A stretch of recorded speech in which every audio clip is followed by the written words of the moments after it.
আন্তরিক অভিনন্দন মোবারকবাদ জানাচ্ছি।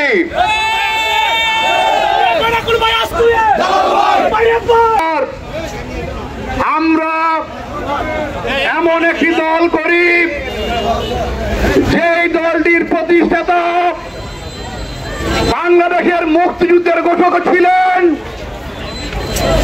বহুদলীয় গণতন্ত্রের প্রবক্তা ছিলেন, আমাদের বিএনপির প্রতিষ্ঠাতা চেয়ারম্যান ছিলেন, সফল রাষ্ট্রনায়ক ছিলেন শহীদ প্রেসিডেন্ট জিয়াউর রহমান।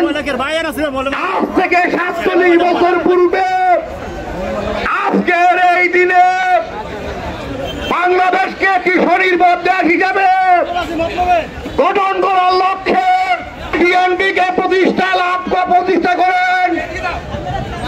বিএনপি যদি সফল কাম হয় তাহলে বাংলাদেশের মানুষ সফল কাম হবে, আপামর জনতা সফল কাম হবে, রাষ্ট্র সফল কাম হবে বিশ্বের দরবারে। এই চিন্তা চেতনা থেকে বিএনপিকে প্রতিষ্ঠা করেছিলেন শহীদ প্রেসিডেন্ট জিয়াউর রহমান। তাই আজকে শ্রদ্ধার সাথে শহীদ প্রেসিডেন্ট জিয়াউর রহমান সাহেবকে আমি স্মরণ করছি। প্রিয় বন্ধুরা আমার, জিয়া তুমি আলো করে করে যাও, জিয়া তুমি আলো করে করে যাও, করে করে যাও, জিয়া তুমি আলো করে জিয়া সালে করে যাও। বাংলাদেশ স্বাধীন হওয়ার পর তিনবার ক্ষমতায় এসেছে। বিএনপির ক্ষমতায় যাওয়ার কোন মোহ নাই। যদি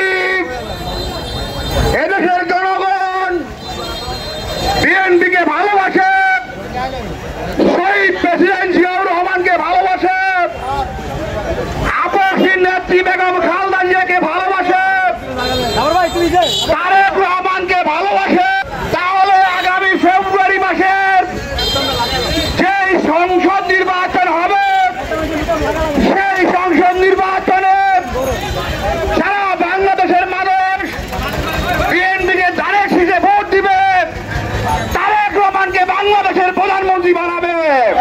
আমরা মতলব উত্তর দক্ষিণের নেতারা, কর্মীরা অতীত আলাদা ডক্টর জালাল সাহেবের সাথে ছিলাম, দুঃসময়ে জালাল সাহেব আমাদের পাশে ছিল, এখনো আমরা জালাল সাহেবের পাশে আছি। আগামী সংসদ নির্বাচনে 18 সালের মতন আবারও দারেশিয়ার মনোনয়ন নিয়ে মতলবের মাটিতে জালাল সাহেব আসবে, এই প্রত্যাশা ব্যক্ত করে আজকের বিদায় নিচ্ছি। আজকের র্যালি এখানেই সমাপ্ত ঘোষণা করছে।